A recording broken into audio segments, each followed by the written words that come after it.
इस पूरे मामले में एक और बड़ा दिलचस्प मोड़ तब आया जब 7 समंदर पार अमेरिका से राष्ट्रपति डोनाल्ड ट्रंप का बयान आया। ट्रंप ने इस संघर्ष पर जो कहा उसने कई कूटनीतिक जानकारों की भौहें चढ़ा दी हैं।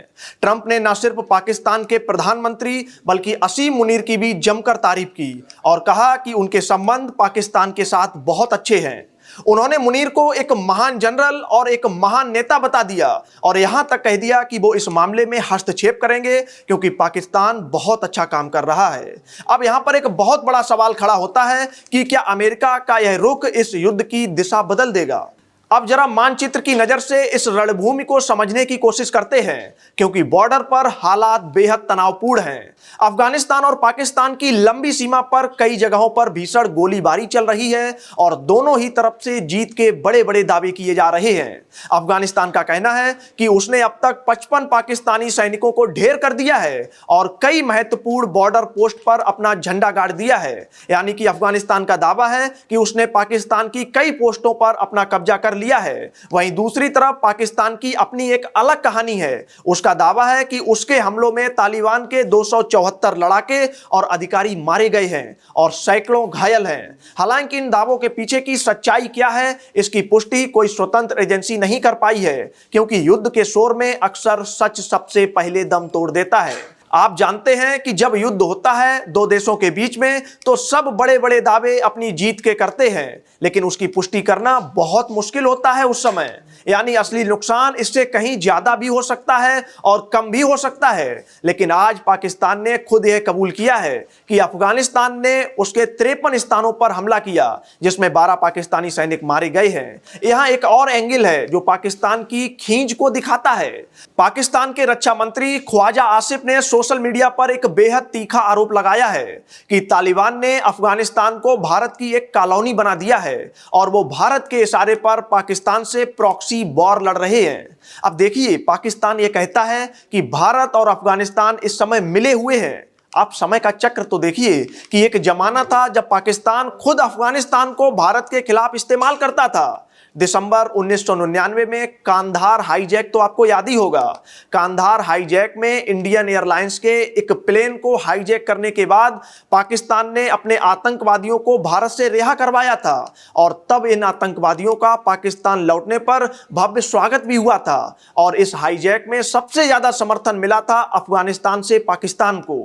तालिबान उस समय पाकिस्तान की टीम में खेल रहा था। आप सोच कर देखिए कि यही समय का चक्र है और पाकिस्तान पिछले लगभग 40 वर्षों से आतंकवादियों के जरिए भारत से एक प्रॉक्सी वॉर लड़ रहा है और अब उल्टे भारत पर ही वो आरोप लगा रहा है कि भारत अब पाकिस्तान से लड़ने के लिए अफगानिस्तान का प्रयोग कर रहा है। आप सोच कर देखिए कि पाकिस्तान कब कहां और क्या बोल जाए कुछ भी नहीं कहा जा सकता। पाकिस्तान के रक्षा मंत्री ने यह भी लिखा है कि अब अफगानिस्तान के साथ एक खुला युद्ध शुरू हो चुका है और फिर उन्होंने आगे भी लिखा है कि अब एकदम दमादम मस्त कैलेंडर होगा। किसी कॉमेडी शो जैसा लग रहा है। यानी हमला करके अफगानिस्तान के निर्दोष लोगों की हत्या करना पाकिस्तान के लिए एक दमादम मस्त कैलेंडर जैसा होगा, यानी उनके लिए एक मनोरंजन जैसा होगा। आप इनकी मानसिकता तो समझिए। पाकिस्तान के विदेश मंत्रालय ने चेतावनी भी दी है कि अब अफगानिस्तान की किसी भी उकसावे वाली कार्रवाई का पाकिस्तानी सेना एक बड़ा जवाब देगी और तालिबान भी अब चुप नहीं बैठा है। तालिबान ने भी पलटवार किया है कि अगर पाकिस्तान इस युद्ध को जारी रखता है तो वो अफगानिस्तान भी उसका करारा जवाब देगा और अफगानिस्तान के हाथ पाकिस्तान की गर्दन तक पहुंच गए हैं। यानी कि अफगानिस्तान ने साफ कह दिया है कि पाकिस्तान अब उसकी गिरफ्त से दूर नहीं है और उसके हाथ पाकिस्तान की गर्दन पर हैं। आज कतर और तुर्की ने भी मिलकर पाकिस्तान और अफगानिस्तान के बीच सीज फायर के लिए बातचीत करवाई है और पिछले वर्ष अक्टूबर में भी कतर ने ही इन दोनों देशों के बीच समझौता करवाया था। अब आपको बताते हैं कि पाकिस्तान के सामने अफगानिस्तान की सेना कहां ठहरती है कि अगर इन दोनों के बीच खुला युद्ध हो जाता है तो कौन किस पर भारी पड़ेगा। आपको बता दें कि तालिबान के पास लगभग 1,72,000 सैनिक हैं, लेकिन उसके पास कोई संगठित या कोई ट्रेंड सेना नहीं है जिसने की एक अच्छी खासी ट्रेनिंग की हो और इनमें से ज्यादातर अलग अलग कबीलों के लड़ाके हैं जो कि तालिबान की तरफ से युद्ध लड़ने को तैयार हैं। लेकिन पाकिस्तान के पास लगभग 6.5 लाख ट्रेंड सैनिक हैं जिनको ट्रेनिंग मिली हुई है और तालिबान के पास 6 एयरक्राफ्ट हैं और 23 हेलीकॉप्टर हैं और ये भी वो हेलीकॉप्टर हैं जो अमेरिका की सेना यहां से जाते समय छोड़ गई थी।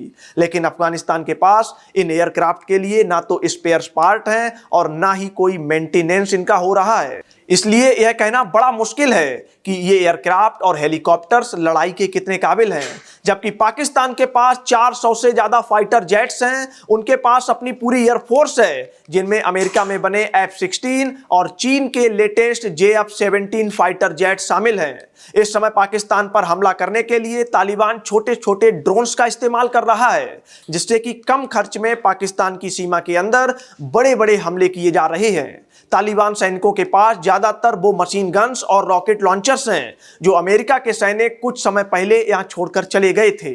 जबकि पाकिस्तान के पास लगभग 2600 टैंक्स यानी कि 2600 टैंक्स हैं और 6000 बख्तरबंद गाड़ियां हैं। हालांकि तालिबान के सैनिकों को अमेरिकी सेना और सोवियत संघ की सेना यानी कि रूस की सेना के खिलाफ लंबा गोरिल्ला युद्ध लड़ने का एक बहुत लंबा अनुभव है और उसे सीमावर्ती पहाड़ी और दुर्गम इलाकों का फायदा मिल सकता है, क्योंकि अफगानिस्तान के लड़ाके इस इलाके से पूरी तरह से वाकिफ हैं। और खास बात यह है कि अमेरिका और रशिया की सेना भी इतने वर्षों तक अफगानिस्तान में लड़ाई के बावजूद तालिबान के लड़ाकों को पूरी तरह से हरा नहीं पाई थी। जबकि रशिया और अमेरिका की सेनाएं तो इतनी बड़ी सेनाएं हैं, उनके पास लेटेस्ट हथियार हैं, फिर भी तालिबान को वो पूरी तरह से हरा नहीं पाए और आखिरकार रशिया को भी एक दिन वापस लौटना पड़ा और अमेरिका की सेना को भी बिना जीत हासिल किए ही यहां से लौटना पड़ा।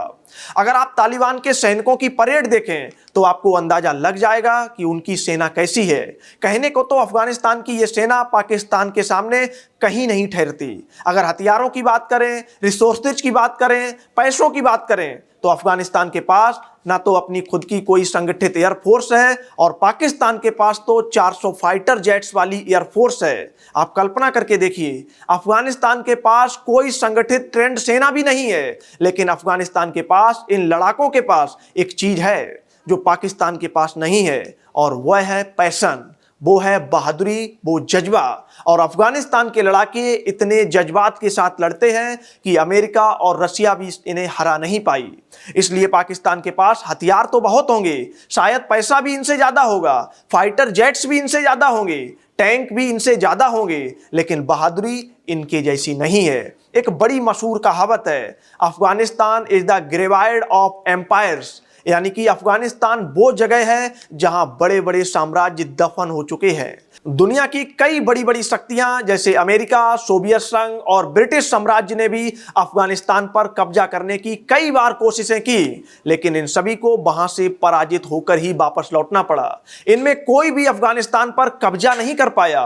पाकिस्तान ने अफगानिस्तान को भारत के खिलाफ अपना हथियार बनाने की तैयारी वर्ष 1971 में ही शुरू कर दी थी, जब पूर्वी पाकिस्तान अलग होकर एक नया देश बन गया था और जिसका नाम है बांग्लादेश। पाकिस्तान को यह बहुत बड़ा जख्म भारत ने दिया था और पाकिस्तान इसका बदला भारत से लेना चाहता था। और उस समय पाकिस्तान के तानाशाह जनरल जिया-उल हक ने एक थ्योरी पर काम किया था जो कहती है लीड इंडिया विद 1000 कट्स, यानी भारत के खिलाफ सीधा युद्ध लड़ने की बजाय प्रॉक्सी वॉर के जरिए हजारों छोटे छोटे भारत के ऊपर हमले करके भारत को कमजोर किया जाए। और वर्ष 1980 के दशक से ही पाकिस्तान ने पंजाब और कश्मीर में आतंकवाद को समर्थन दिया और इस काम के लिए उसने अफगानिस्तान में तालिबान को खड़ा किया।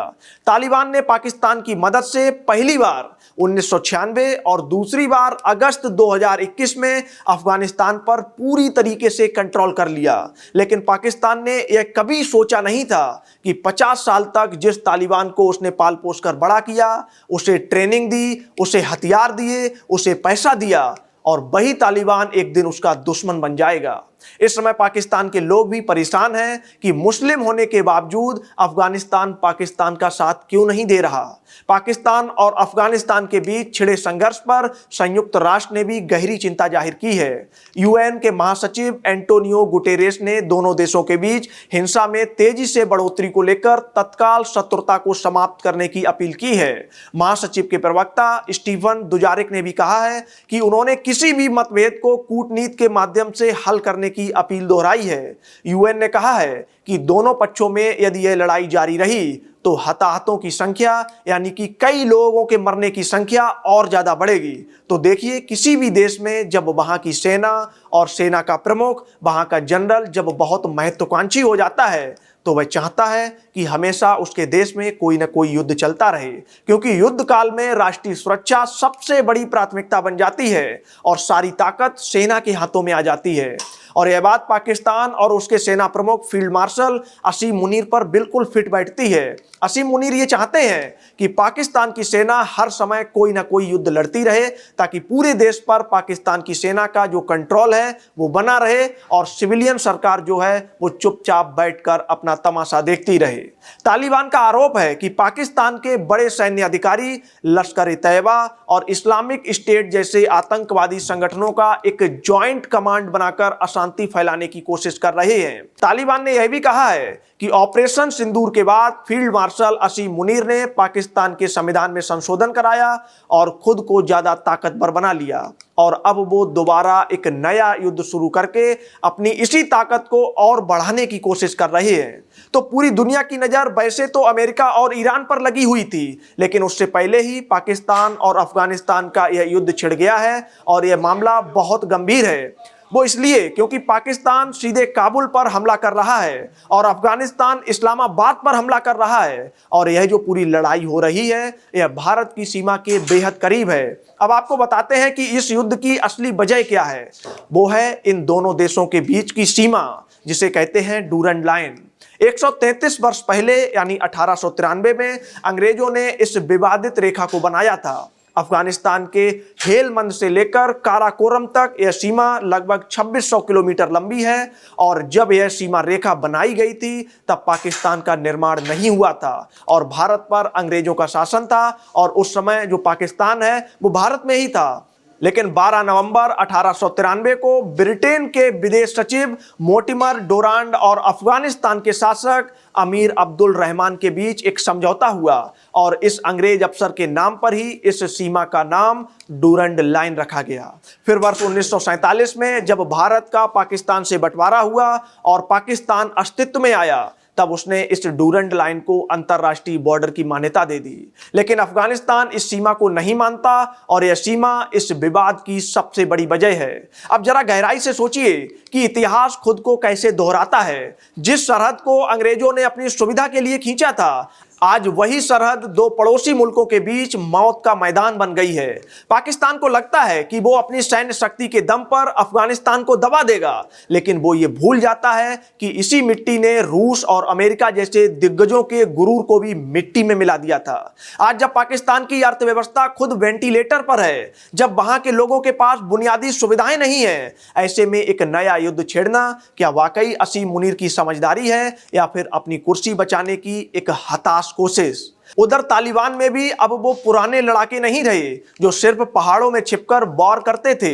अब उनके पास अमेरिका के छोड़े हुए आधुनिक हथियार हैं और सबसे बड़ी बात, उनके पास खोने के लिए कुछ भी नहीं है। जब किसी के पास खोने के लिए कुछ ना हो तो वो सबसे खतरनाक दुश्मन बन जाता है। अब अंतरराष्ट्रीय मंच पर जो बिसात बिछी है उसमें डोनाल्ड ट्रंप का पाकिस्तान की तारीफ करना क्या भारत के लिए किसी चिंता का विषय है? और क्या चीन इस मौके का फायदा उठाकर इस क्षेत्र में अपनी पकड़ को और मजबूत करेगा? ये सवाल आज हर कूटनीति जानने वाले के मन में है। लेकिन सबसे बड़ा सवाल तो उन निर्दोष परिवारों का है जो इस सरहद के दोनों तरफ रहते हैं और जो हर रात इस डर में गुजारते हैं कि अगला मिसाइल कहीं उनके घर पर ना गिर जाए।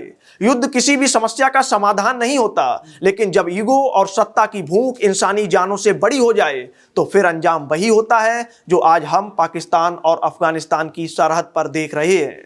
क्या असीम मुनीर का यह दांव पाकिस्तान को और गहरे संकट में धकेल देगा या फिर तालिबान का रेड अल जुल्म इस पूरे इलाके का नक्शा बदल देगा? इस लड़ाई का अंत क्या होगा यह तो वक्त ही बताएगा, लेकिन इतना तय है कि इस बार पाकिस्तान ने अपने लिए एक मोर्चा खोल लिया है जिससे निकलना उसके लिए इतना आसान नहीं होगा जितना वो समझ रहा है। ये जंग सिर्फ दो देशों के बीच की नहीं है, बल्कि यह उस सोच की हार सरकार है जिसने दशकों तक आतंकवाद को अपनी विदेश नीति का हिस्सा बनाए रखा। आज वही आग पाकिस्तान के अपने घर तक पहुंच गई है और अब उसे बुझाने वाला कोई नजर नहीं आ रहा। अब फैसला इतिहास को करना है कि वो साम्राज्यों की इस कब्रगाह में किसे दफन करता है और किसे नया जीवन देता है। पर फिलहाल तो बारूद की महक और मिसाइलों की रोशनी ने दक्षिण एशिया के इस हिस्से को अंधेरे भविष्य की ओर धकेल दिया है।